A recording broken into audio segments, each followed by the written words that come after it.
For this game, bro, I need my choices to bring consequences. You feel me? At this point,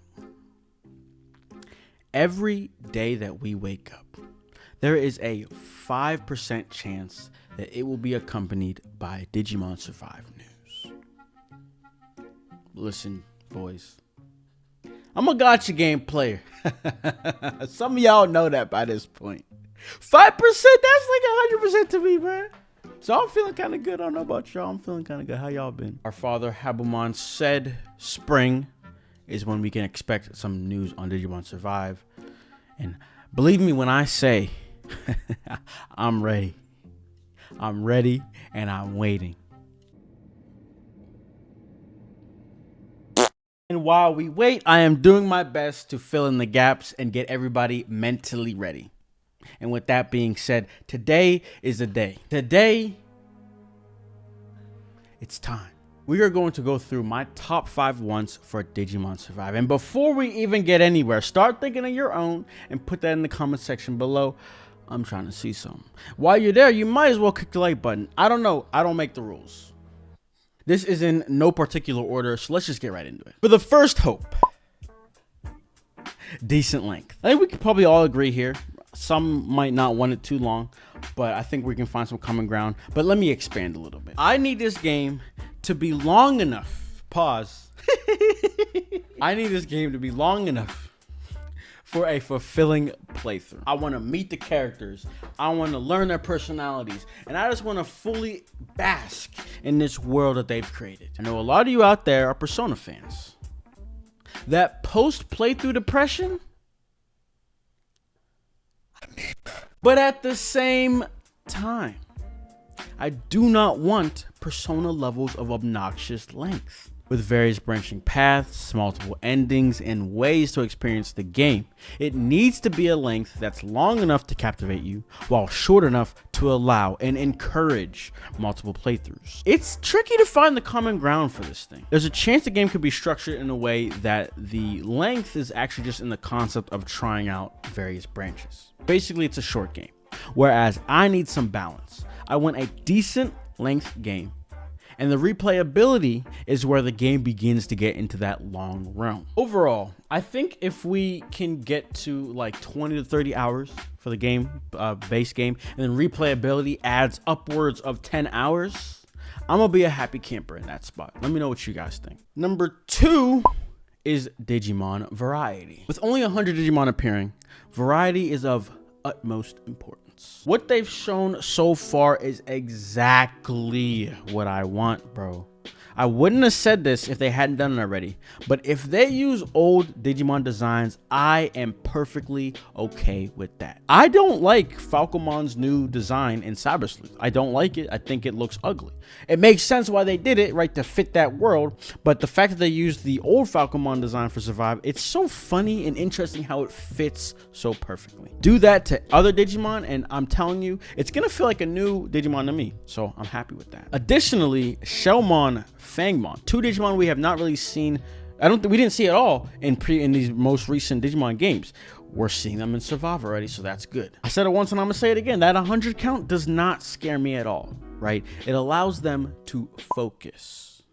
And we'll dive into that concept in a second here. For number 3, we have character development. This sort of ties into my length hope. Being a visual novel and story-driven, obviously, this is a very important aspect. In my Digimon Survive in 2020 video, we touched on a feature they only briefly mentioned called free action parts, where you pick somewhere in the world to go and choose who you would like to take. Right now, it's unclear of how this is going to affect the world.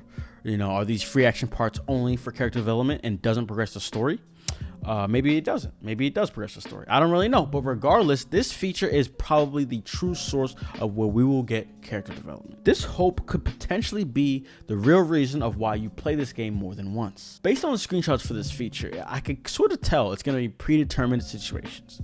But dependent on the members you bring, it will then play out differently. So through this, we see one area of how we'll be able to learn of the cast personalities, how they handle these odd situations. Again, like we touched upon in my Digimon Survive in 2020 video, Habumon met with the director of Digimon Adventure to help him craft this game.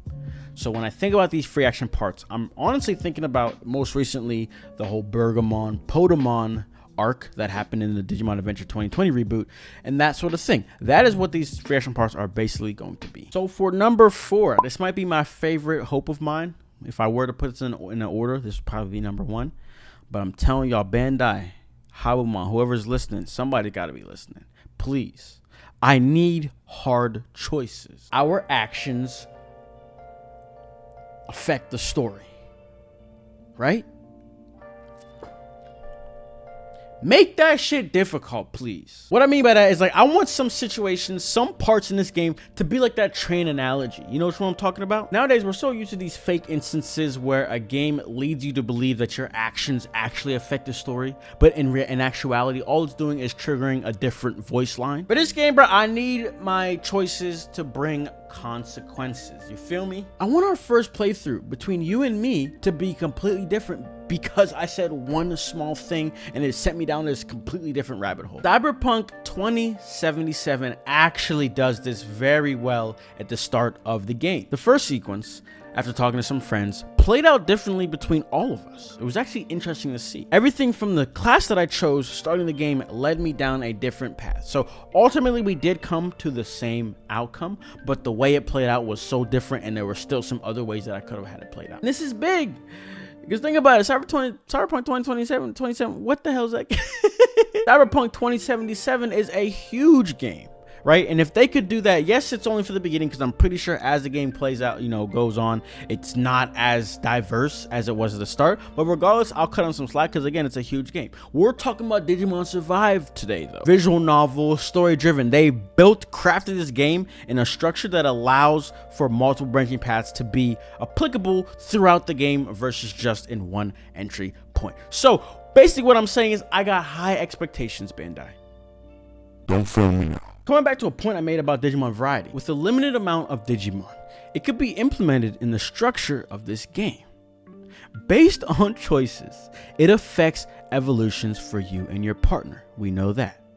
Think about this. 100 is not exactly a small number. It's only small when comparing all the Digimon in existence, and that's something we're not doing here today. Think about it like this. Let's put some actual numbers on the board. All right, let's just say there will be 40 unique enemies that we can run into in this game. That leaves 60 slots open if we're putting a max count of 100 Digimon.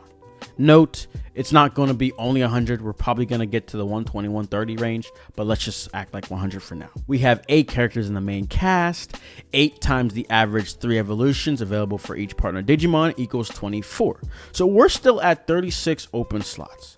Armor evolutions, non-standard evolution paths, kind of like the Pegasmon that we're seeing in Adventure 2020, and environmental evolutions, again, what we're seeing in the 2020 reboot, are all viable options for our cast to bleed into. I'm kind of having a hard time understanding what makes the most sense in terms of number of unique enemy Digimon we'd see, but even if we swapped it, 60 unique enemies with 40 open slots minus the base 24, we're still at 16 left over. Ultimately, what I'm trying to say is that 100 plus that we should expect could still be more exciting than the 300 plus that we got in the Cyber Sleuth series, because they'll be more impactful. Imagine this. Part of your reasoning for replaying the game is to get you or your partner Digimon to follow a specific evolution line that you're desiring. And to do that, you need to go to the right places, pick the right characters to go on during these free action parts, say the right voice lines in order to get that desired evolution path.